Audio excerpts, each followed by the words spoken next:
Kelompok Houthi melakukan intervensi militer langsung dalam konflik Timur Tengah dengan melakukan serangan ke Israel pada Sabtu waktu setempat. Serangan yang dilakukan dari Yaman sebagai bentuk aliansi baru untuk terlibat dalam perang melawan Amerika Serikat dan Israel. Peluncuran operasi militer pertama mereka ke Israel menargetkan daerah permukiman dan bangunan militer milik Israel di Palestina Selatan. Angkatan bersenjata Yaman telah melakukan operasi militer pertama menggunakan rentetan rudal balistik.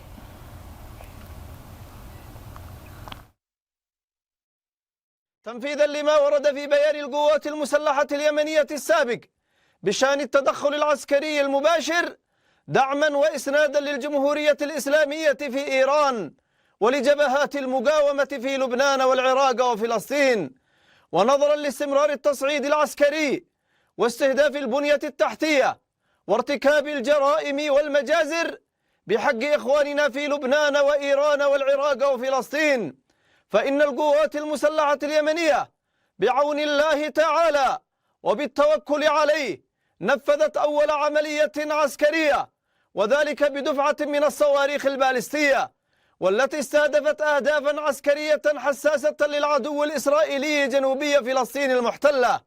وقد جاءت هذه العملية تزامنا مع العمليات البطولية التي ينفذها الإخوة المجاهدون في إيران وحزب الله في لبنان، وقد حققت العملية أهدافها بنجاح بفضل الله. عملياتنا بعون الله تعالى سوف تستمر حتى تتحقق الأهداف المعلنة وكما جاء في البيان السابق للقوات المسلحة، وحتى يتوقف العدوان على كافة جبهات.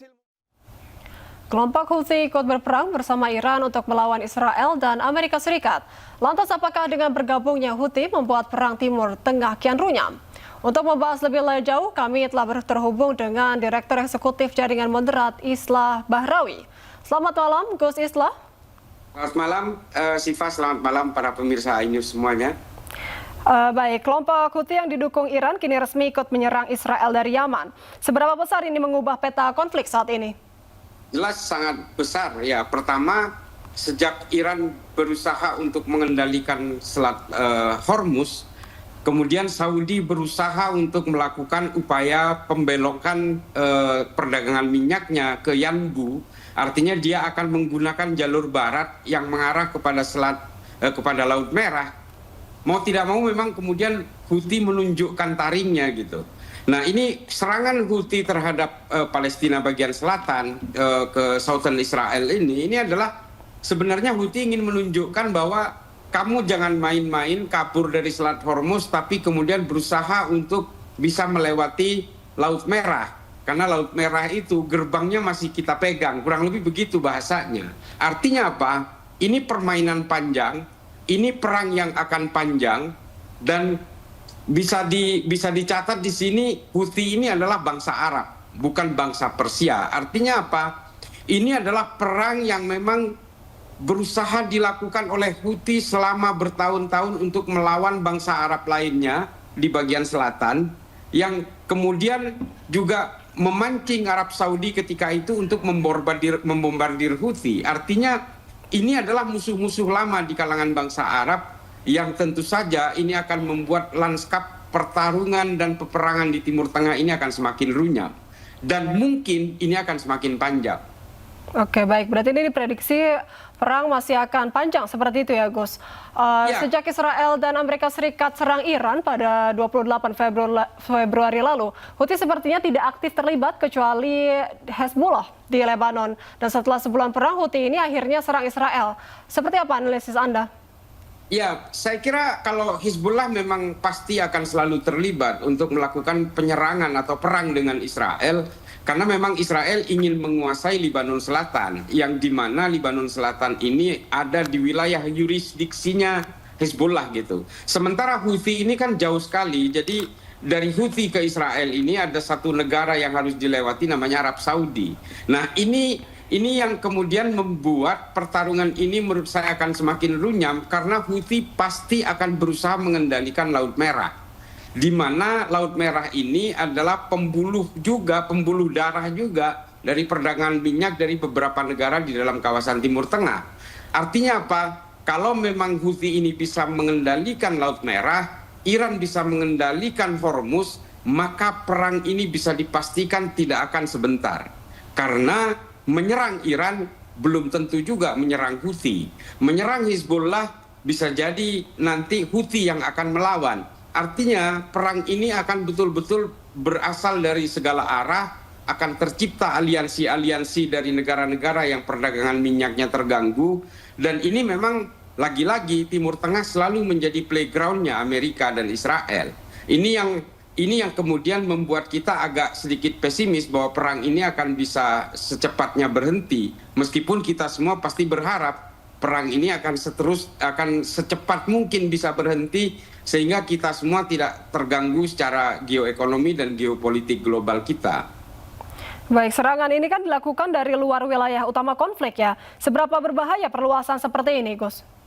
Tapi kalau secara persenjataan, Houthi memang tidak sehebat Iran dan juga daya jangkaunya mungkin agak jauh kalau dari Houthi kalau kita bandingkan dengan Hizbullah, yang memang Hizbullah ini wilayahnya berbatasan langsung dengan Iran, di mana Hizbullah bisa menjangkau Tel Aviv, tapi Houthi selama ini yang paling jauh yang pernah dilakukan oleh Houthi bisa menjangkau Ben Gurion misalnya, atau menjangkau Palestina bagian selatan di wilayah pendudukan.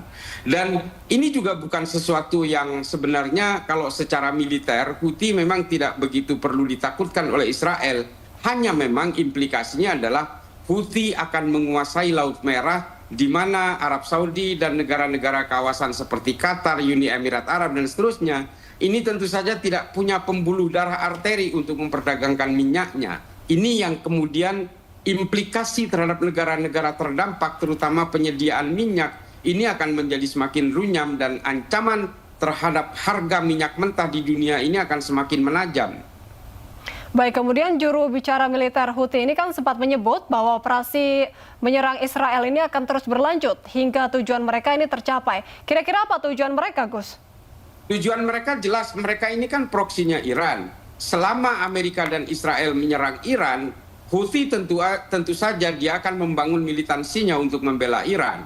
Kalau memang Israel dan Amerika ini menghentikan serangannya terhadap Iran, saya juga meyakini bahwa Houthi juga akan ikut mengendur serangannya terhadap Israel. Ini adalah bagian dari bagaimana aliansi-aliansi dan proksi-proksi itu bekerja di wilayah Timur Tengah, yang selama ini sebenarnya perang-perang secara psikis itu juga sudah terjadi. Artinya apa? Houthi yang berbatasan langsung dengan Arab Saudi, kalau ternyata nanti Arab Saudi terlibat untuk menghantam Houthi, maka perang ini akan menjadi perang yang multisimetris yang makin membuat Timur Tengah menjadi sangat runyam. Baik, Houthi ini kan dikenal sebagai kelompok yang punya kedekatan ya dengan Iran. Apakah ini menunjukkan bahwa perang proksi ini semakin terbuka?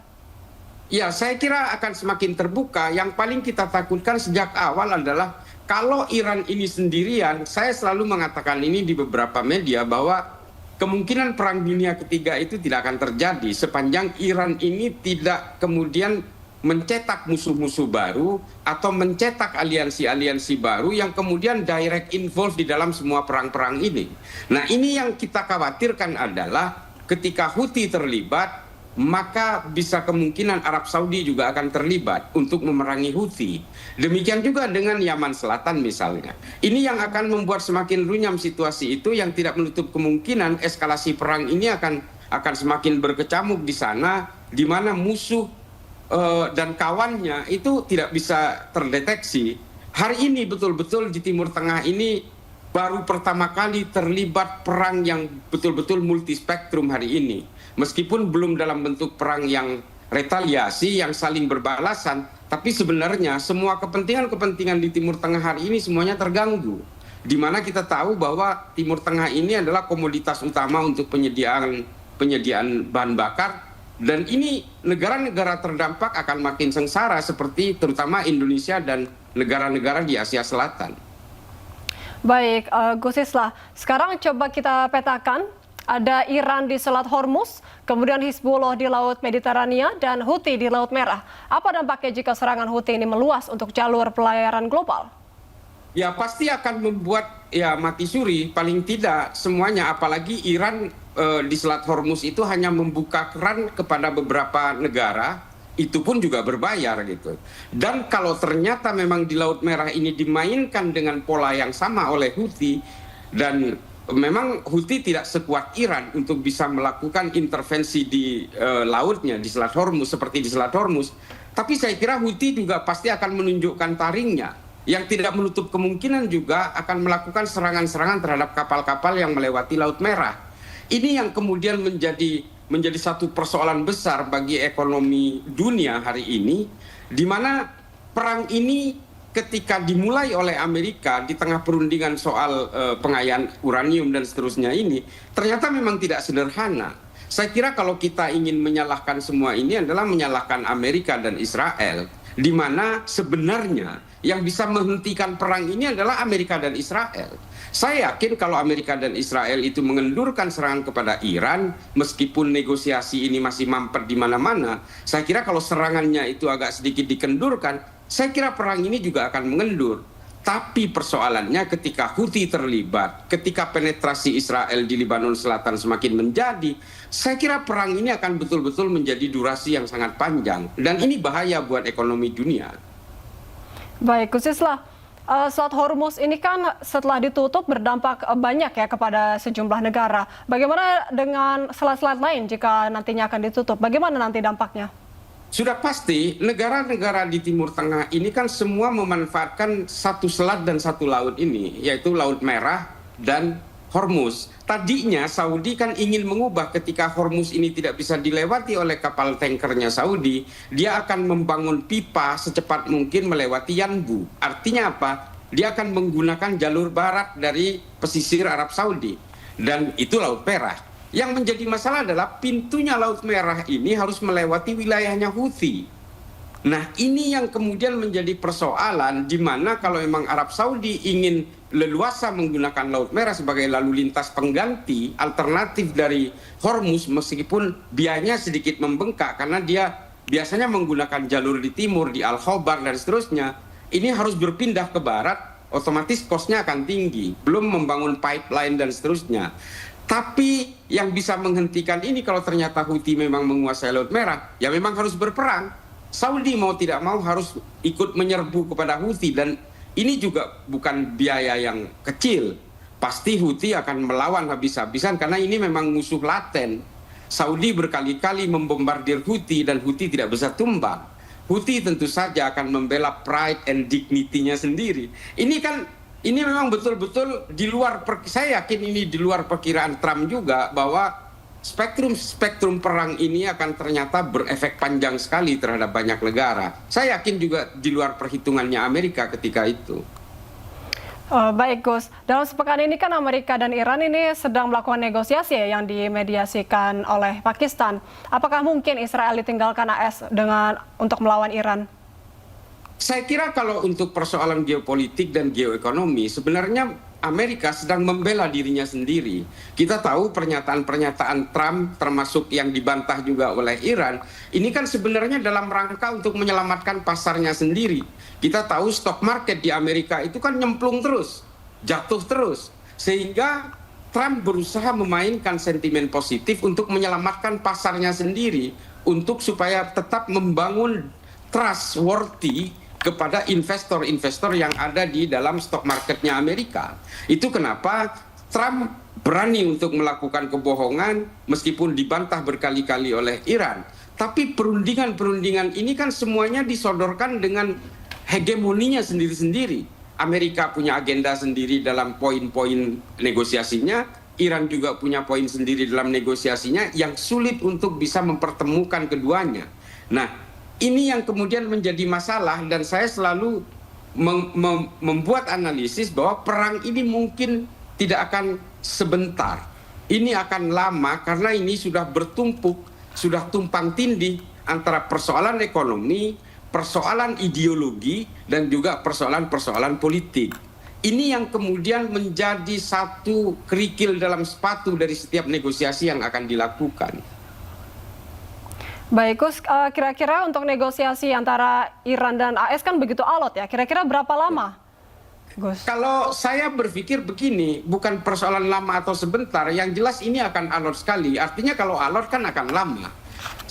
Kalau saya seringkali mengusulkan, termasuk kemarin saya diwawancarai oleh New York Times, saya berpikir begini, negara-negara terdampak seperti Indonesia, seperti Jepang, Cina, negara-negara di Asia Selatan, ini kemudian berembuk bareng untuk melakukan tekanan-tekanan politiknya kepada Amerika maupun kepada Iran untuk segera menghentikan perang, karena memang dampaknya ini bukan hanya kepada satu dua negara. Ini akan betul-betul membahayakan banyak sekali negara, terutama di negara-negara tropis seperti Indonesia, karena kita akan menghadapi El Nino 2 tahun ke depan yang kemungkinan akan menambah runyam situasi ekonomi kita. Demikian juga Thailand, demikian juga India dan seterusnya.